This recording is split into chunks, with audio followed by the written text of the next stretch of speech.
Buenos días, buenas tardes, buenas noches, de donde sea que nos estén escuchando. Muchas gracias por sintonizarnos. Bienvenidos otra semana al podcast de Bad Habit.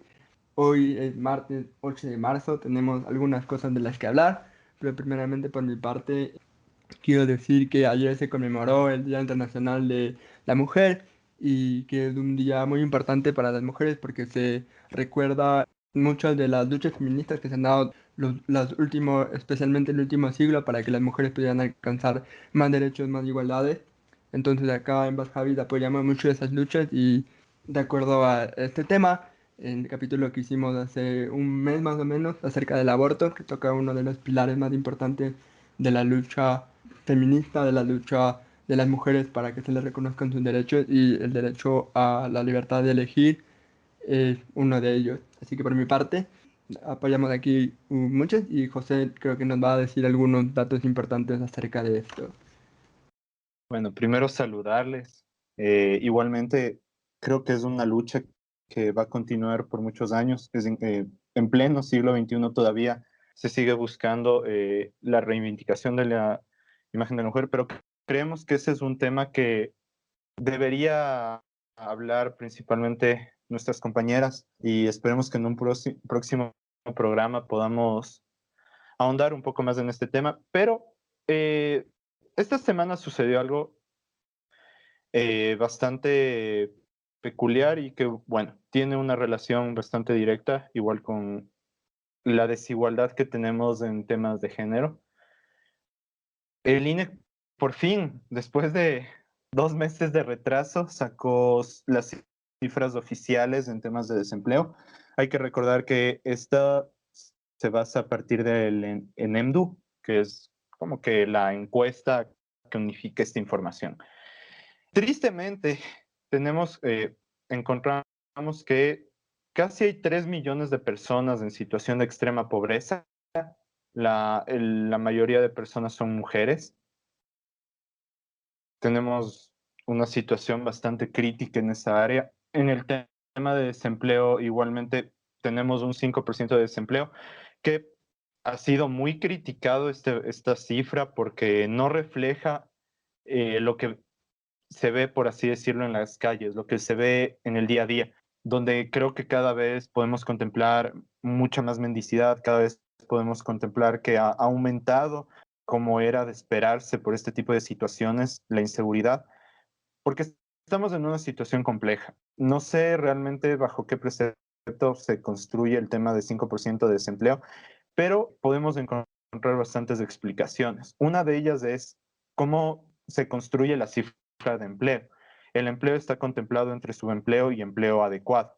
El subempleo, bueno, realmente estas son las cifras que dice el boletín técnico, pero también se incluye algo que se llama empleo no adecuado. Dentro del empleo no adecuado encontramos, por ejemplo, el trabajo del hogar. Una explicación que le podemos dar al hecho de que se maquille, por así decirlo, es que, es que dentro del empleo no remunerado, que es el empleo del hogar, lógicamente va a haber un incremento. El ENEMDU, en pocas palabras, lo que hace es llamar a las personas y preguntar qué ha estado haciendo, si ha buscado empleo. Y si una persona dice, bueno, perdí mi empleo, pero ahora estoy ayudando dentro del hogar, sin una explicación de exactamente cómo es esta ayuda, porque a veces dicen, estoy ayudando en el hogar y casi no hacemos o casi no se hace nada. Automáticamente esa persona pasa de estar en el desempleo a estar en el empleo no remunerado. Entonces, por ahí puede ser una de las explicaciones del por qué hay 5% de desempleo actualmente. Y una vez más, encontramos que el desempleo afecta principalmente a mujeres. Eh, si vemos reiterativamente, este tipo de cifras parecen un poco al aire, uno dice, tal vez solo son números, pero refleja hasta cierto punto tal vez una desigualdad estructural que existe en el país. Y bueno, para completar los datos, como decíamos, no vamos a ahondar en los temas de la lucha como tal, porque eso no nos corresponde a nosotros. Está el hecho de cómo el gobierno paulatinamente fue desarmando los instrumentos con los que a los que las mujeres tenían acceso principalmente para poder enfrentar los temas de violencia de género. que fue una reducción bastante significativa en estos aspectos, principalmente el tema legales.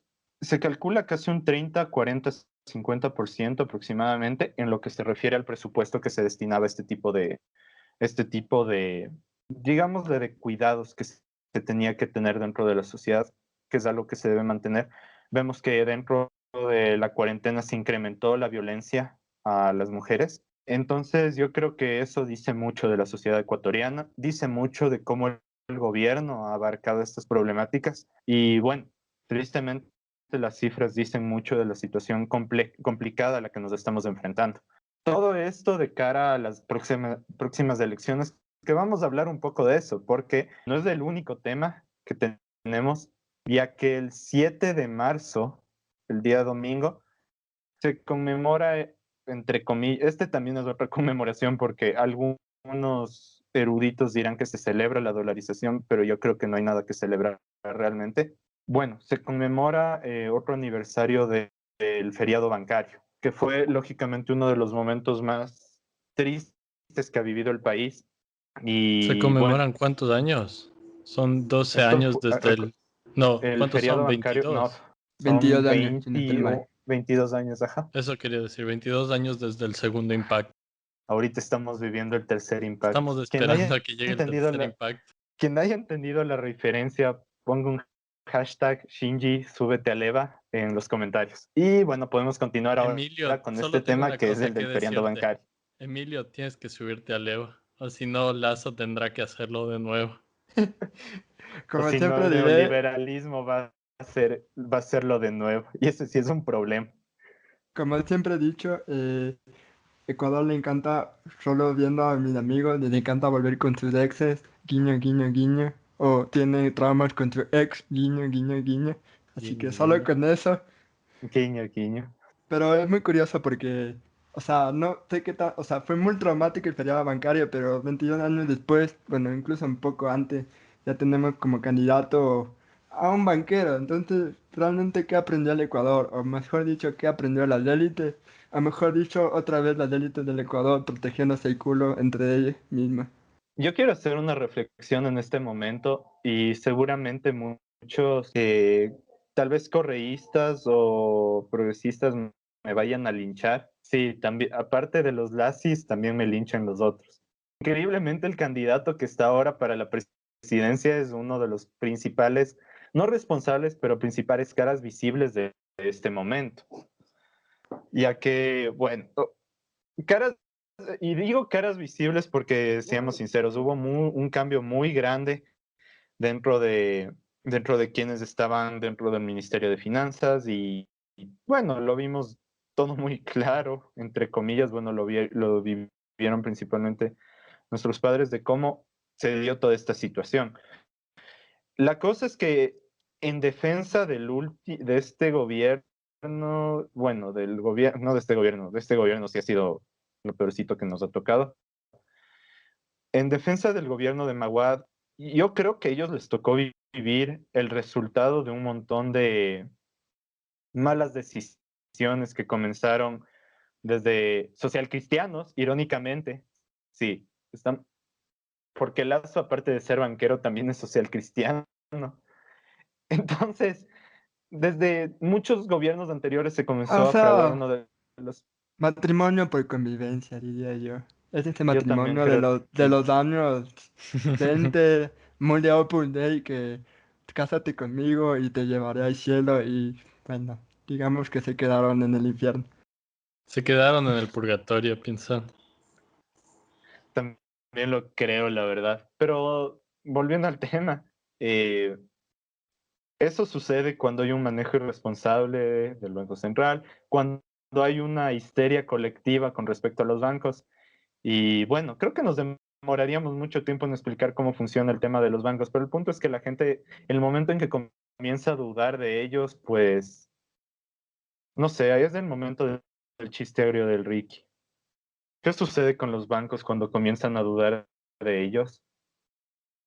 Los bancos, cuando comienzan a dudar, creo que dicen, ¿sabes qué sería una buena idea en estos momentos? aumentar aún más crédito y tomar más riesgos. Es como que, oye, O tal espera, vez, tengo miedo, ¿tiene sentido lo que estamos haciendo? No sé, la verdad, sí estoy asustado, pero ¿sabes qué? Creo que suena como una buena idea. Hagamos más de lo mismo. Entonces, sí, Honestamente, eso va a resolver el problema. honestamente y por suena el como otro cuando lado vas a tenías, hacer, honestamente suena como cuando vas a probar el sexo anal por primera vez. y luego de la nada aparece, y luego de la nada aparece un gobierno que te dice, sí, sí, adelante, tú solo aumenta los créditos, aumenta el riesgo, nada va a pasar, porque yo puedo seguir imprimiendo ecuadólares en mi banco, digo, en mi impresora de Carondelet, y nada malo va a suceder. Pues les tengo una noticia, cosas malas sucedieron. Es como en la burbuja del 2008 en el mercado inmobiliario acá en Estados Unidos. Oye, todas estas hipotecas son full riesgosas. ¿Qué hacemos? Ponles a todas juntas y véndeles a alguien más. Así esparcimos el riesgo. ¿Eso tiene sentido? No sé, pero puede generarnos más plata y así creció la burbuja. Hasta que llegó un punto que obviamente se dieron cuenta de que eso no tenía sentido.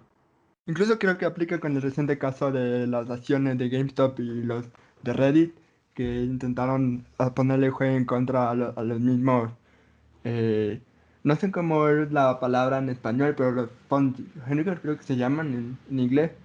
Ajá, No sé, sí. no sé qué es, cuál es el término en español, pero, Creo que son vampiros. pero bueno, creo que los millennials y la generación X le están intentando, perdón, la generación Z, la generación X arruinó el mundo, que la sepan, perdón mamá, pero es verdad. Espera, Eh, ¿los boomers o la generación X? ¿Cuál de los dos arruinó el mundo?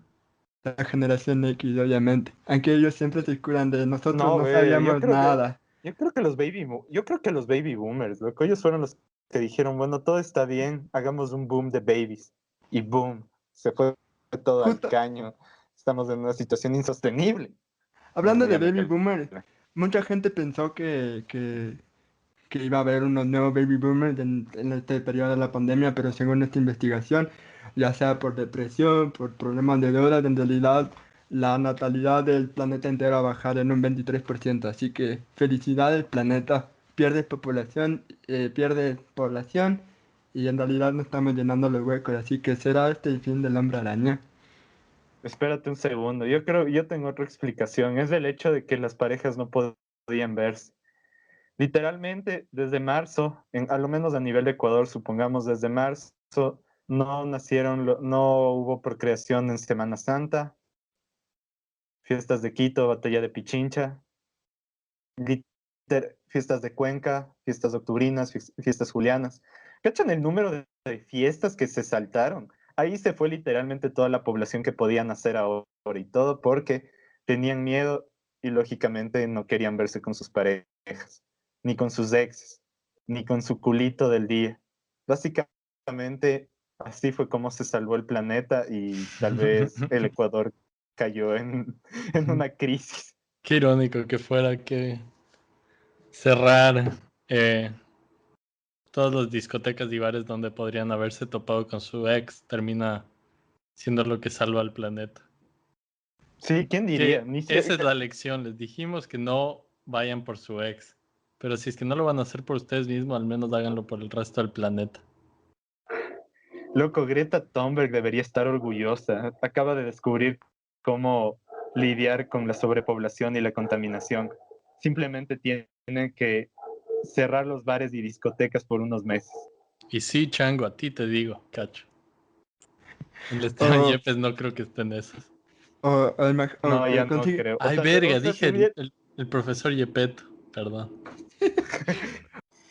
eso ¿Verdad? sonó eso sonó bueno. No quiero culpar a Bruce Wayne, digo Batman, digo, Ajá, por favor, literal. borremos de esa parte. Tienes que editar esa parte. No, no, se queda así. Y también, retornando a el feriado bancario, tenemos que decir que la ley de la dolarización de Lenín Moreno no pasó. Sorpresa, sorpresa.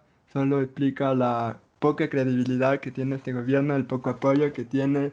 Los asambleístas ya no le hacen caso. Es como Es como ese hijo adolescente con el que perdiste el poder. Y también eso desembocó en que Lenín Moreno quisiera desafiliarse de Alianza País, que fue una medida de what the fuck. Y Alianza País solo por querer tener la palabra dijo, no, ¿qué? Renuncias, yo te despido. Y decidió echarle a Lenín Moreno. Así que, Es como cuando vas a terminar con tu ex y le dices como que, bueno, oye, tenemos que hablar y ella dice, ¿sabes qué? Como me vas a votar, te termino primero. Adiós, idiota. No me ha pasado, pero me han dicho que duele mucho. le Sí, pasó a un ¿cómo amigo. se llamaba la ley? La ley para salvar a la dolarización o algo así. Sí, ese nombre tan comercial y cliché. Sí, ni qué Mauricio Pozo se le propaganda, ve weón. Mauricio Pozo se le ve cada vez más preocupado. Y hablando de propaganda, ¿será que en algún momento Carlos Vera habla de toda la propaganda que le han hecho a favor de Guillermo Lazo, la dolarización, de Ceballos y de Lenin Moreno en el Canal 4? ¿O eso no cuenta como propaganda? Carlos Vera Jr., si es que estás escuchando esto, por favor responde en los comentarios. Porfa, mata, no cacho. No respondo en los comentarios. O invítanos a tu programa. Puedes decir, te invitamos a tus pobres millennials en tu programa de podcast, como hiciste con, no sé, este programa medio raro güey, que hiciste sobre los pobres. No sé. Ese fue el papá Carlos Vera, loco, que Ah, y es hablabas de Carlos interesante Vera porque, Jr. ajá, yo decía, por eso decías que como dijiste propaganda, fue como que, bueno, ¿cuándo van a hacer el propaganda 2? Lenin Moreno y el neoliberalismo, o Lenin Moreno y los Bueno, según mm, medios Carlos Vera Jr., conservadores, que o yo solo tengo que decir algo sobre Carlos Andrés y que lo respeto como cineasta y como activista, le seguí mucho el Yosemite, pero mijo, como político, mejor cumple tu promesa cuando acabe todo esto que salí de la escena política, porque creo que, no sé, propaganda es un buen documental hasta cierto punto y creo que Colorado no lo ha visto, pero Richie te digo que sí lo vi. Es un muy buen documental hasta que metes la figura de Guillermo Lazo y la excusa, por lo que he visto en muchas entrevistas de Carlos Andrés, que Guillermo Lazo de repente fue un protagonista de esta historia y sí, pero yo diría que era un actor de reparto, no un protagonista. Y ahí está tu error en ese documental. Tú puedes decir que es un protagonista, pero no era necesario darle tanto protagonista y tan descaradamente. Y, y bueno, pero volvamos al feriado bancario, Full cierto, o full qué cierto. hacemos. tenemos que también hablar, o sea, creo que podemos hacer algún día, si es que les gusta, algún episodio sobre todo lo que pasó sobre el feriado bancario para que tengan una mejor idea. Aunque el capítulo anterior sobre los bancos tal vez pudiera darte una idea de por qué sucedió. Creo que le dimos independencia al Banco Central y todo se fue a la mierda y querían hacer lo mismo ahora. No, de hecho fue, yo lo puedo explicar de la siguiente manera, más que independencia, es como que le regalaste el Banco Central a las élites. Sí, verán, la independencia del Banco Central es algo deseable hasta cierto punto, pero una independencia que funcione, por así decirlo, en, en función de las necesidades de la gente, que técnicamente se maneje para que funcione, que dé cierto apoyo al desarrollo del país sin caer lógicamente en un clientelismo, pero el problema es que Correa le busco, bueno, no Correa, cierto personaje político quiere usarlo como caja chica. Ya explicamos cómo funciona lo de las cuentas, ya pueden ver el anterior episodio, pero la cosa es que antes ya las élites como que ponían un poquito de presión en el Banco Central para los salvatajes bancarios. Hay un tema de securitización de la deuda y hubo lógicamente un congelamiento de las cuentas bancarias. ¿Qué sucedió? Que supongamos que una vez más yo tengo todos los ahorros de mi vida eran, me invento, unos 17 millones de sucres. Que, o sea, tocaría estar investigando bien cómo era el tema del cambio, porque para que tengan una idea, las pérdidas económicas ascendieron a casi 8.000 millones de dólares en ese periodo del feriado bancario. Qué Así denso. que sí, es Espera, full, pérdida solo en puro término de inflación.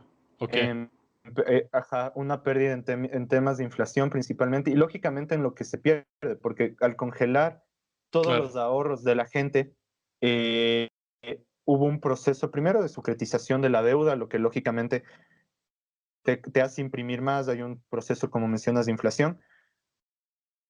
Y posteriormente la dolarización, que una vez más, no es que estemos contra la dolarización o no es que digamos que fue algo malo.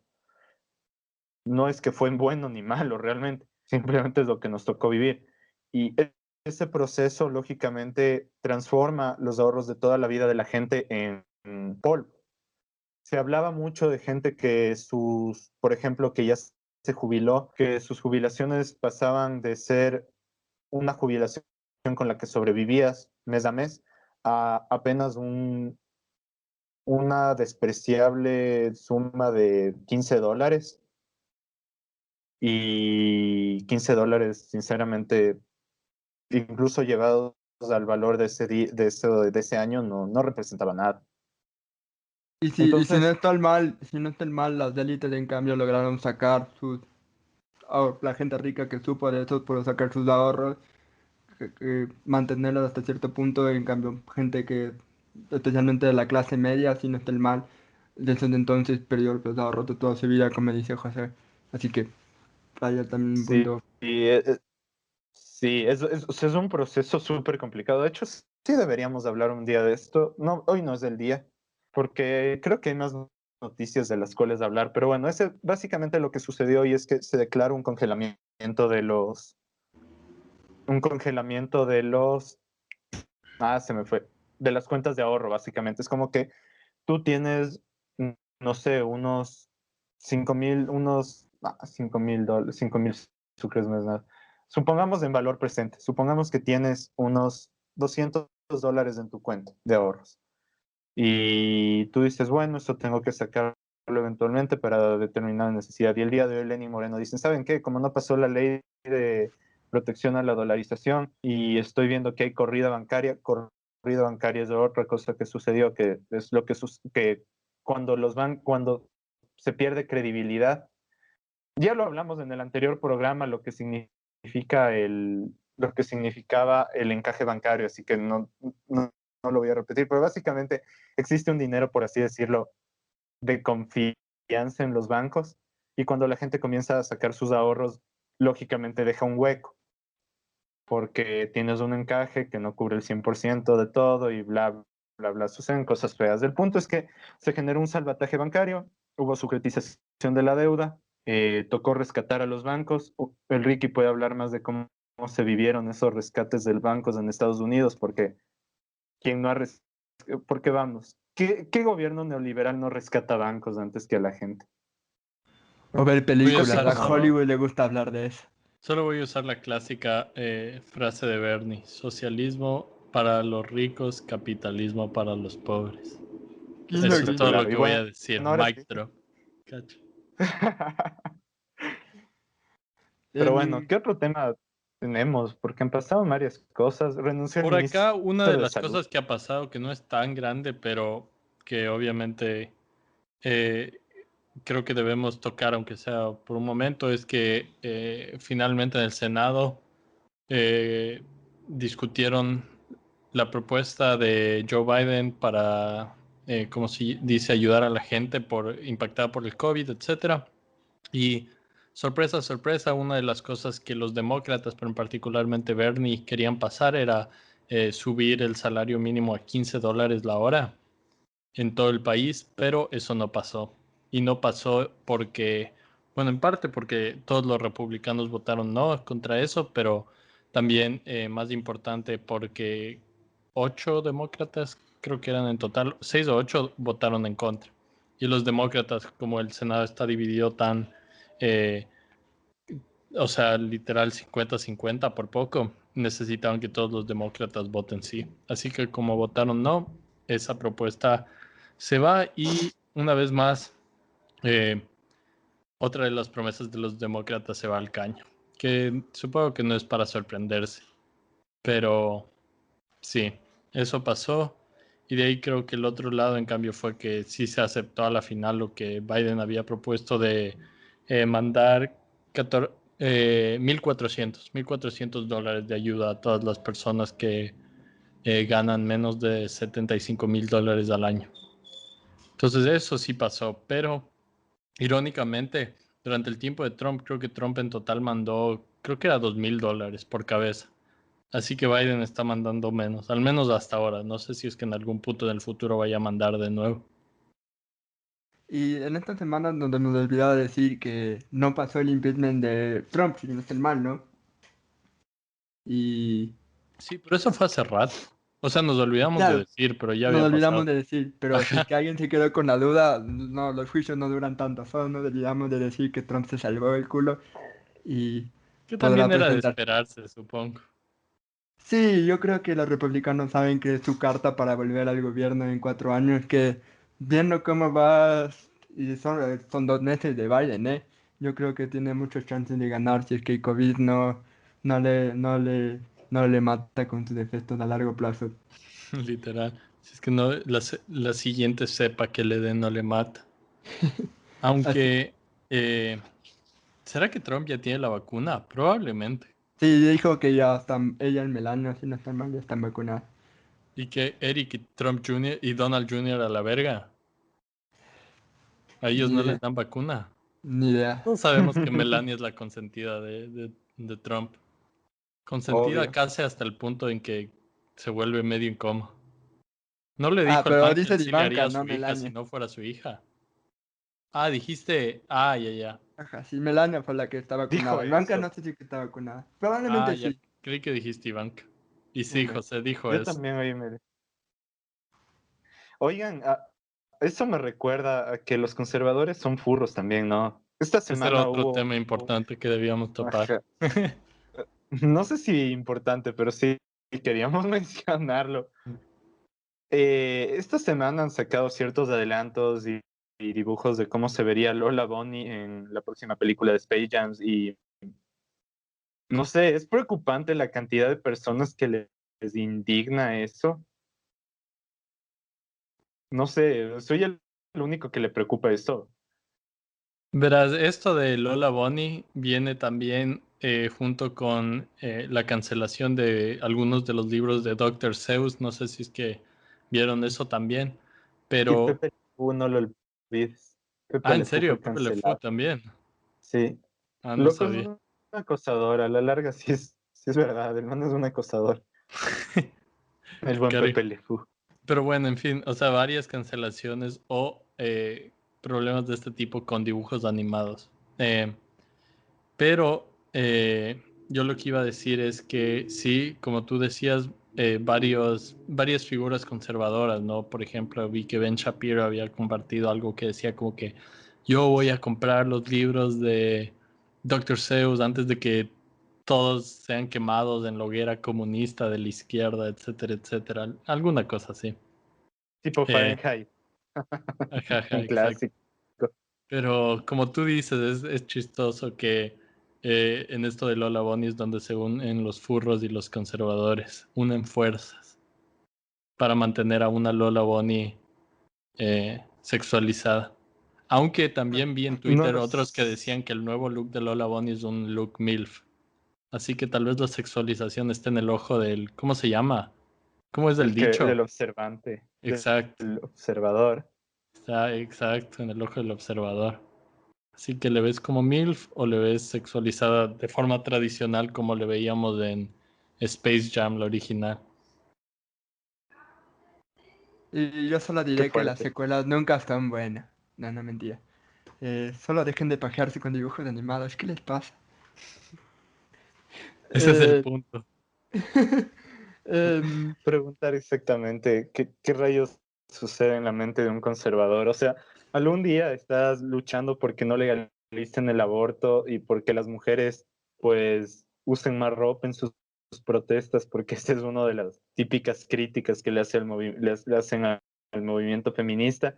Y al otro día criticas porque le pusieron más ropa a Lola Bonnie, un conejo de caricatura. Y la pregunta más grande es, ¿por qué les importa tanto un programa de niños? O sea, me refiero a, claro, nosotros crecimos viendo Space Jam y es como que, wow, es en divertido y serio, o todo. sea, un poco con Pero, el brother, eslogan de con mis hijos no te metas, es un poco como que la cosa de ellos, ¿sabes? De Team, ¿sabes? Como que, no sé, yo creo que los conservadores siempre, incluso, no es algo relativamente nuevo, porque Si no estoy mal, en Estados Unidos hay un consejo de padres que si es que hay un programa que es para adolescentes o incluso juvenil, por mucho tiempo si es que hacían alguna referencia sobre sexo o drogas o lo que sea, los manes ponían negrito en el cielo. Así que no es algo relativamente nuevo, supongo. Y bueno, ahora pasando de nuevo a Ecuador, en este breve paréntesis, hubo, según la posta, una reunión muy sospechosa. Perdón, la posta, pensé que dije algo mal, porque yo lo tengo en mi cabeza como la pauta.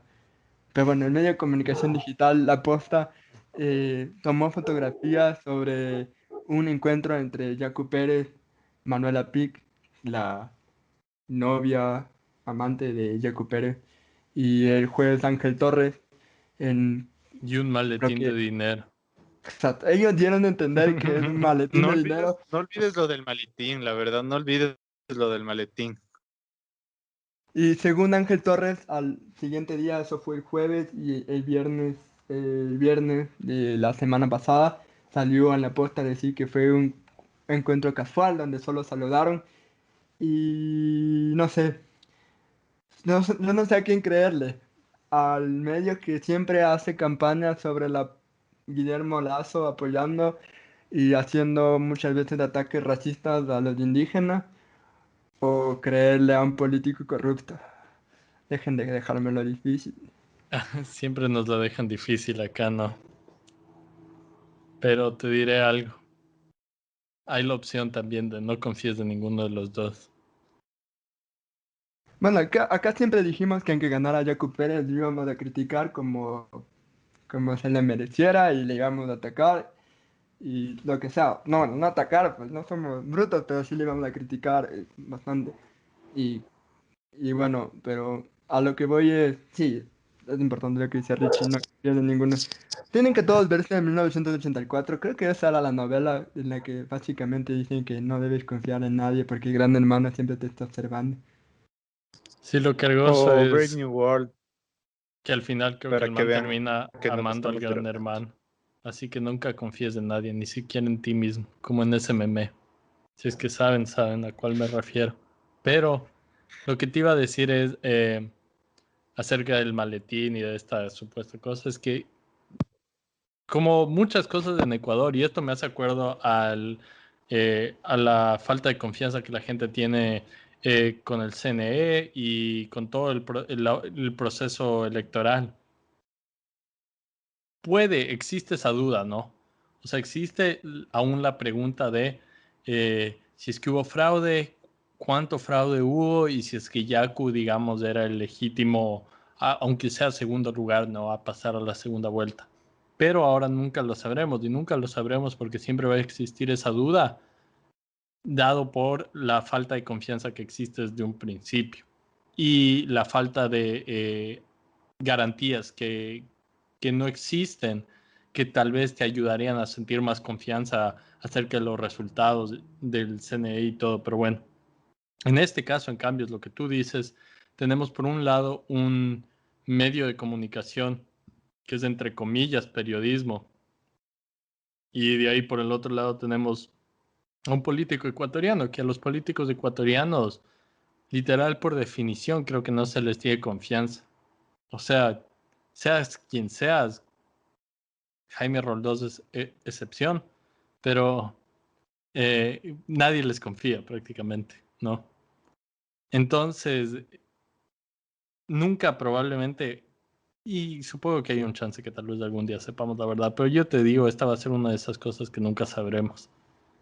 Y así tenemos que vivir la vida, siempre a medias, con duda, dudando de todo y sin saber qué está pasando realmente. Va a ser como la pregunta que rodea mi cabeza todas las noches antes de dormir.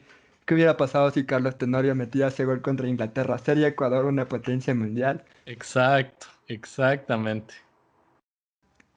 ¿Qué opinas tú, José? Si ¿Qué Carlos traes, Tenorio amigo? metía ese gol, Porque yo digo que no deberíamos traer a cotación ese tipo de recuerdos tristes. Yo creo que si es que Carlos Tenorio metía ese gol, probablemente Correa ejecutaba su plan de cambio de la matriz productiva sin corrupción y ahorita éramos el tigre latinoamericano. Lo que se hubiera traído Era el balance a la jaguar, fuerza, weón. el jaguar latinoamericano. Éramos Ajá, el jaguar sí, latinoamericano, es verdad, cierto. Qué arrecho. Se volvió a unir Algo le la voy a Gran dar al Colón. socialismo. Un punto le voy a dar al socialismo siglo XXI. Eran expertos en hacer marketing. Eh, con razón ganaban tanta plata con Verdad. con las publicidades y eso. Y también, sí, es verdad que hay tanta desconfianza en la política ecuatoriana en general. Yo creo que desgraciadamente es algo que va a seguir por muchísimo tiempo. Y algo importante que no sé si es que José alguna vez lo dijo en este episodio, pero sé que fue José quien lo dijo, es que si es que Araúz gana las elecciones y lo hace mal, o lo hace al mismo modo de que lo hizo Lenín Moreno, y Rafa Correa Mashi dice, la vieja confiable, ah, pero yo no tengo nada que ver, ah, pero yo no le conozco, ah, pero yo creo que, opino como José dijo alguna vez, el pueblo tal vez deje de creerle. No sé qué opinan ustedes si eso va a ser algo que pudiera pasar. O sea, si Arauz la caga, Mashi chao, o más bien es una ventaja para Mashi para volver. Yo creo que al final, como ya he dicho muchas veces en este podcast, este plan malévolo maestro de Mashi Correa, poner dos ineptos a la presidencia y él a la tercera, meterse él y volver a ganar unas elecciones presidenciales y no volver a dejar el poder nunca más. Ser Yo como la verdad, Mao en China. yo la verdad te soy sincero, veo, le veo súper, ¿cuál sería la palabra? Yo creo que se va perdiendo la confianza definitivamente. O sea, otro, de por sí, a ver, veamos un segundo, miren qué tanto bajó Lenin Arauz en comparación a Lenin Moreno. Sí, uno dirá, bueno, es que ya no tenías el apoyo de Correa, pero Correa sigue ahí atrás mostrando su apoyo. Pero más de una vez he escuchado a conocidos correístas que me dicen, bueno, da un poco de desconfianza que vuelva a salir otro Moreno. Y siendo realistas, fuera nefasto tener otro Moreno en el poder. O sea, realmente ha sido uno de los peores gobiernos que hemos tenido. Creo que eso es irónicamente una de las pocas cosas en las que está de acuerdo literalmente todo el mundo en el Ecuador. Es ese meme que tiene la mano, las dos manos así, como que saludando, y Dale, es fuerte. Correa y, y el Partido Social Cristiano, correístas, Partido Social Cristiano y conservadores. eh, Sería un desastre volver a tener otro Moreno, porque aunque entre comillas no un lado vea como se dice, Arauz como potencialmente otro Moreno, en realidad Correa lo último que quisiera es otro Moreno, weón. Porque Moreno también fue un tiro en la culata para él realmente. Aunque probablemente hay gente que cree que eso no es verdad y que tal vez hasta ahora siguen cooperando, pero no, creo que nadie, literalmente nadie en el Ecuador quiere otro Moreno. Ni siquiera Eh, Moreno creo que quiere otro Moreno, la verdad. Justo iba a decir que como discutimos ya fuera del récord, pero que queríamos quejar que estamos pensando que tal vez Lenín Moreno, después de la protesta del 2019, dijo renuncio. Y creo que felizmente cree que renunció y que no es el presidente y solo le piden que sea la cara pública y diga, todo está bien, hay vacunas y yo no soy el presidente. No, Lenin, no puedes decir eso, está bien. La culpa es de Correa. No hay texto. No hay texto. Oigan, Y ese no hay texto va a pasar a la historia como uno de los mejores momentos de la política ecuatoriana. Dale. Y eso que al muy buenos momentos de la política ecuatoriana. Pueden buscarlas en YouTube, pero si alguna vez quieren que reaccionemos a los mejores momentos de la política ecuatoriana, deja tu like y suscríbete. Oye, ese fue un episodio buenazo. Creo que tenemos que hacer eso algún rato. Con shots. Ese va a ser un Dale. episodio que nos vamos a grabar como un live, básicamente. Nosotros reaccionando con shots a lo mejor de la política ecuatoriana. Pega, pega.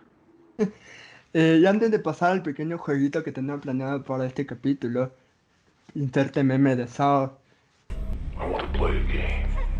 Quiero hablar sobre algo que pasó en Estados Unidos recientemente que creo que va a ser algo interesante, especialmente porque acá tenemos muchas comunidades indígenas al vivir en un país, obviamente, amazónico.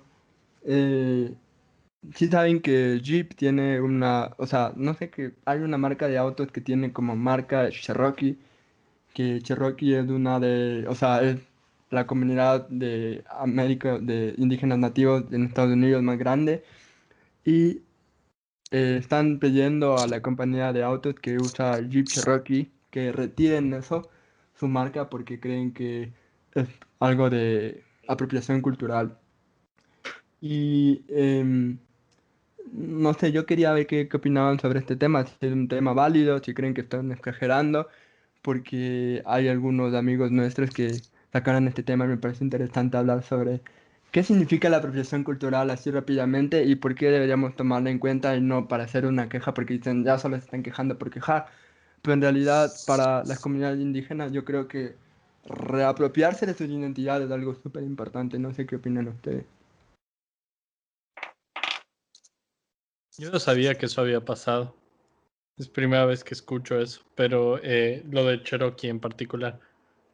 Pero, ajá, es algo full común, o sea, ha habido varios equipos que sus mascotas, por ejemplo, acá equipos de fútbol americano, todo eso, que han tratado de reconsiderar los nombres de las mascotas que tienen, etcétera, etcétera, nombre del equipo.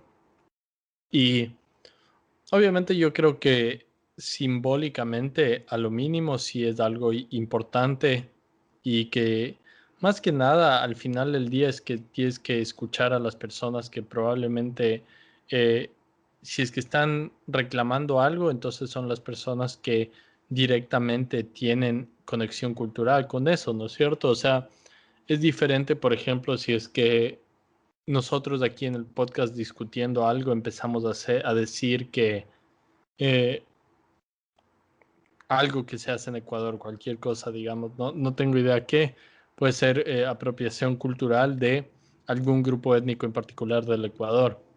Pero si nosotros directamente no tenemos ninguna conexión con ese grupo, yo creo que esa queja no es realmente válida, por así decirlo, ¿no? Porque ¿quiénes somos nosotros para estar hablando en nombre de tal o tal grupo y de su legado cultural? Pero digamos que, como tú dices, en el Ecuador, por ejemplo, tenemos muchos grupos étnicos y alguno de ellos articula que tal o tal cosa es ofensiva y es parte de su legado cultural. Entonces, obviamente, ahí la conversación es distinta. Y en este caso, yo que sé, digamos con lo de Cherokee, si es que venía por ahí esto, yo creo que tiene sentido y puede ser algo como que se debería considerar. Pero también hay el otro lado que son muchas marcas que hoy en día están intentando simplemente aparentar que, eh, o tal vez ni siquiera es aparentar, pero simplemente que porque esto es algo que está en los medios, en las noticias, etcétera, etcétera, ellos quieren subirse a la ola y decir nosotros también vamos a cambiar de una vez, incluso aunque no ha habido realmente ningún grupo indígena que les ha reclamado esto es apropiación cultural.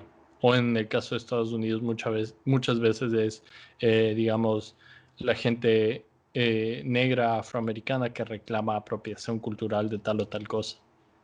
Entonces es medio complicado, no creo que sí o no directamente en cualquier cosa, porque muchas veces es más que nada un engaño, están tratando solo de aparentar que quieren apaciguar a la gente, decir, ah, sí, miren, nosotros somos una marca que piensa en estas cosas, pero hay otras veces que sí es algo que requiere sensibilidad y que a la final es una buena idea que estén considerando eso.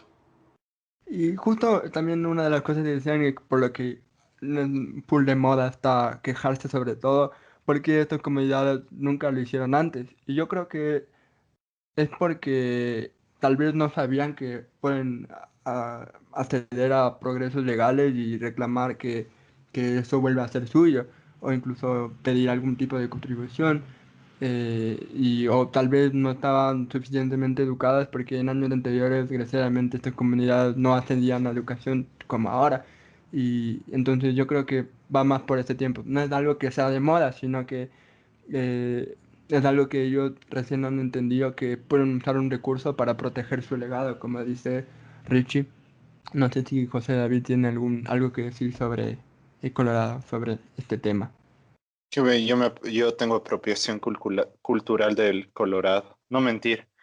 Em, o sea, creo que la lógica que debemos tener aquí es que conforme los tiempos avanzan, existe un poco más de conocimiento en términos generales y lógicamente, mientras más herramientas exista conciencia que uno tiene para defender lo que consideran como una cultura y que creo que merece todo tipo de creencia merece respeto. Ojo, tema cultural, no, ya han de venir a decir los libertarios que su fetiche furro es válido. No sé, yo tengo mis serias dudas sobre eso, pero bueno. Básicamente solo eso. Entonces creo que vamos a pasar una dinámica preparada por el Pinzón. Sí, así es. Como los dos saben full de economía, estaba viendo muchos videos de nuestros amigos de Visual Politics que se quejaban sobre algo que suelen hacer mucho los gobiernos neoliberales. Y como es muy probable que, bueno, no es muy probable, digamos que Guillermo Lasso está perdiendo 4-1 en el llano con un equipo de Brasil y le toca volver a la altura de Quito a ver si logra remontar ese partido.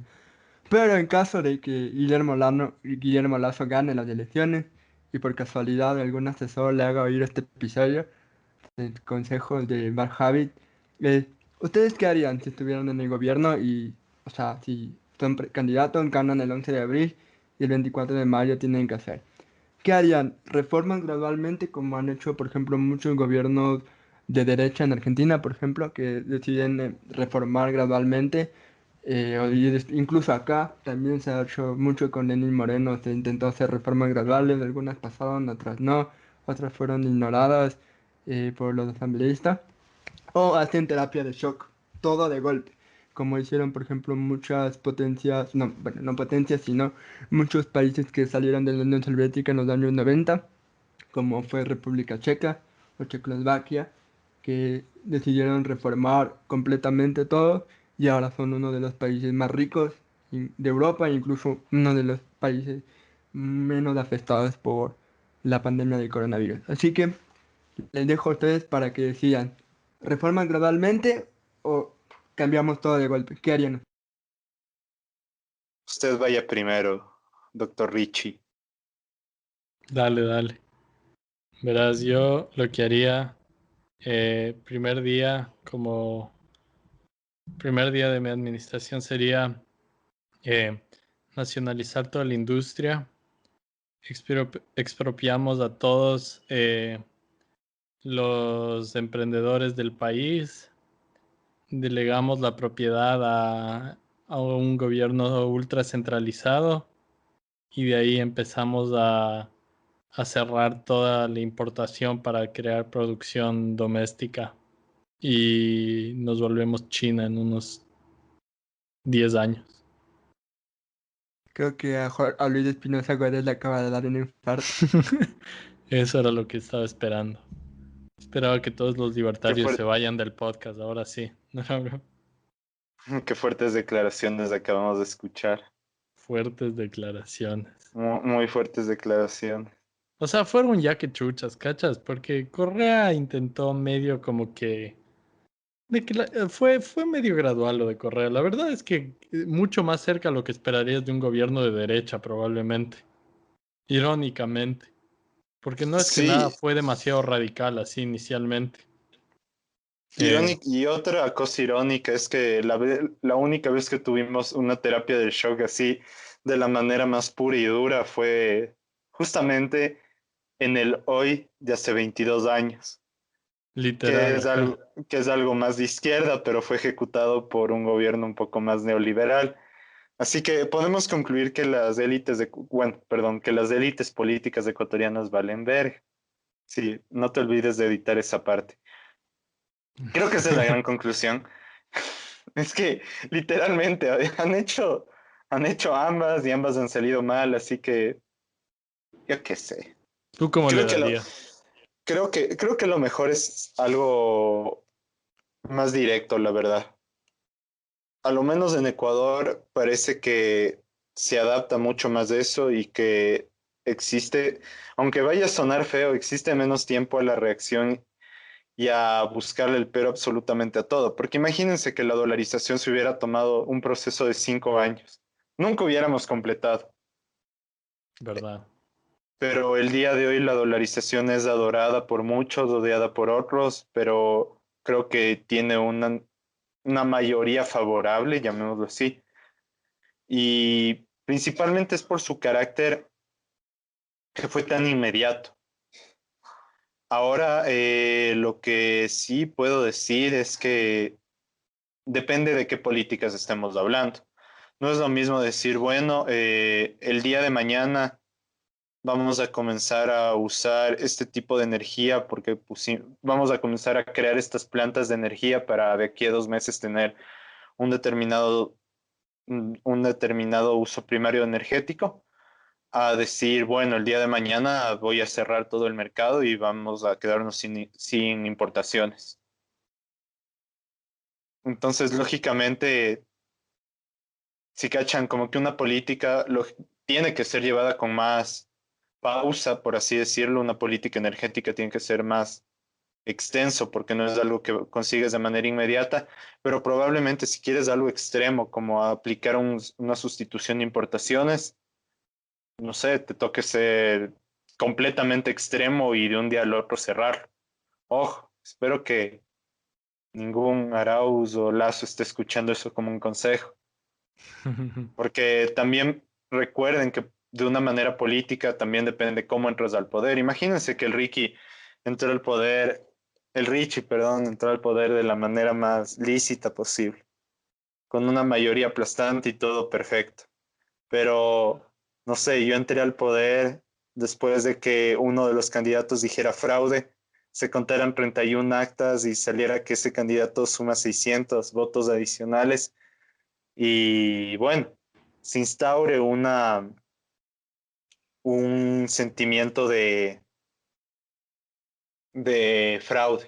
Lógicamente, no voy a implementar una política de un segundo al otro, porque van a decir, bueno, este huevón, aparte de que es ilegítimo en el poder, está implementándolo de un día al otro y seguramente corten mi cabeza como lo hicieron con Mawad, o incluso más rápido. De hecho, capaz terminaría como Eloy Alfaro, un poco, un poco más Denso. chamuscado. Pero, en cambio, si tienes un apoyo mayoritario, seguramente va a ser más fácil implementar algo duro de una y vas a tener un apoyo mucho mayor, si es que lo haces así de golpe. Porque es como que el Ricky Fresco puede decir, bueno, ya es hora de vendernos a China. Todo el mundo me apoya, está fresco mi gran mayoría, nadie dice que tuvo fraude. Entonces lo hace de una, porque el apoyo está ahí, el apoyo sigue fresquito. En cambio, si te demoras aplicando eso, de aquí a 5 años dicen con que este man es otra rata, se robó todo y no le voy a dejar acabar de implementar su planificación. Entonces depende mucho del escenario político en el que estés. Pero yo sí creo que si es algo súper, súper extremo, lo mejor es sin vaselina y de golpe. Exacto. Así me gusta a mí también, sin vaselina y de golpe. Algo iba a decir, ya me olvidé por ese chiste, estuvo demasiado bueno. Eh, yo creo que para que todo eso que describen pase en el Ecuador, no creo que vaya a pasar en este periodo. Lo dudo mucho porque lo primero que dijo José es ayuda por tener un margen de gobernabilidad. Que seamos honestos, ni Guillermo Lazo lo va a tener, ni Andrés Dorado lo va a tener. Jaco Pérez lo iba a tener, pero obvio, no le dieron chance. No le dieron chance, le hicieron trampa, Dicen, entonces él decidió hay algo hacer trampa. interesante, hay algo interesante adicional de mencionar y es que se habla de una posible unión a nivel de asamblea entre Pachacuti y Izquierda Democrática, no es de sorprender, pero una vez más, esto demuestra que Yaku hubiera sido un mejor candidato porque incluso en esa bancada unida que pudiera ser mayoría, hubiera podido hacer algo. Yo creo que Izquierda Democrática y Pachacuti no la van a poner fácil ni a Lazo ni a Arauz. No sé cuál de los dos le pusieran más fácil, la verdad, pero pueden hacer sus apuestas en los comentarios. Sí, es verdad. Y justo hablando de eso, ya los medios de comunicación, bueno, empezando que ya se dieron cuenta con Carlos Vera diciendo voy a apoyar a Yaku cuando parecía que iba a pasar a segunda vuelta. Y Colorado pasó hace algunos días una columna de un columnista del Universo que decía, el pueblo no quiere una lucha o una campaña de correísmo versus anticorreísmo. Es como que, no sé, llevamos muchísimo tiempo diciendo, hay muchas voces que dijeron eso, aparte de nosotros que no somos ni tan conocidas como para decir, darnos todo el crédito de que nosotros dijimos eso, pero no había muchas voces que lo dijeron por muchísimos lados. Y eh, también cabe mencionar una cosa que yo quería discutir antes de que cerremos este episodio, es eh, si bien casi todos los gobiernos del socialismo del siglo XXI, entre comillas, eh, hicieron básicamente lo que Correa hizo, de expropiar y dejar todo un poco el proceso a medias, y creo que Ricky es el que puede responder esta pregunta porque es el que creo que más ha analizado este país. ¿Por qué Bolivia es diferente a todos estos? ¿Crees que hay un mejor margen de gobernabilidad con el MAS en Bolivia? Mm, el caso de Bolivia, creo que te puedes ver desde varios ángulos, la verdad. Yo creo que parte de la razón por la que Bolivia es un proyecto hasta cierto punto más estable, porque sí creo que vale la pena decir que existe más estabilidad, aunque obviamente recién se dio eh, no hace mucho el golpe de Estado en contra de Evo, que obviamente eso fue mucha inestabilidad, pero más siguen en poder.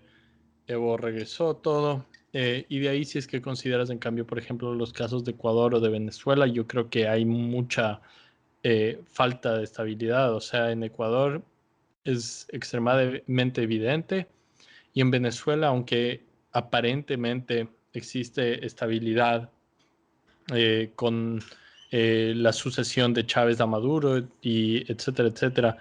En realidad, cuando te pones a ver, yo creo que el caso de Venezuela es bastante inestable y existe mucha inestabilidad. Yo no creo que entre Chávez y Maduro hay una sucesión que es igual de estable en comparación, por ejemplo, a lo que existe en Bolivia. Y la razón por la que eso se da, en mi opinión, es porque en Bolivia los grupos de la sociedad civil estaban mucho más fuertes y organizados desde el principio cuando estos gobiernos llegaron a poder. Eh, entonces, por ejemplo, ves en el caso de Bolivia varios gremios de trabajadores, digamos, en el área de hidrocarburos, gremios de mineros, eh, ves igual gremios de los trabajadores en los campos de coca, etcétera, etcétera. Y también ves las organizaciones indígenas ahí.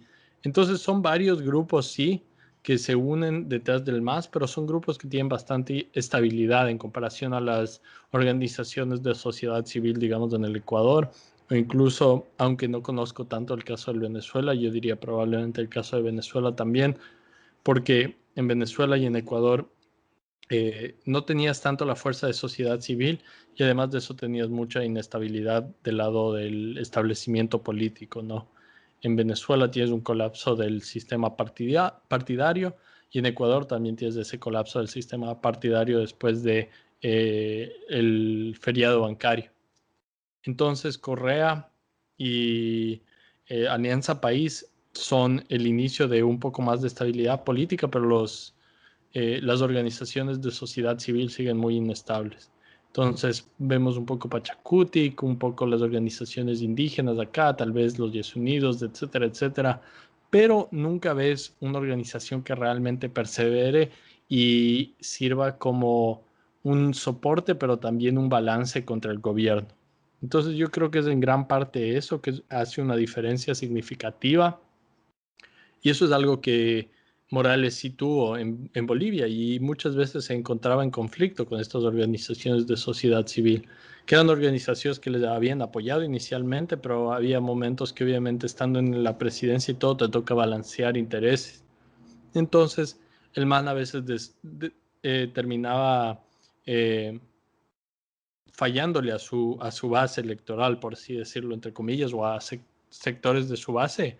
Entonces sí tienes un poco más de ese conflicto que te sirve como balance, que te sirve para, yo creo que mantenerle al gobierno más honesto, más responsable.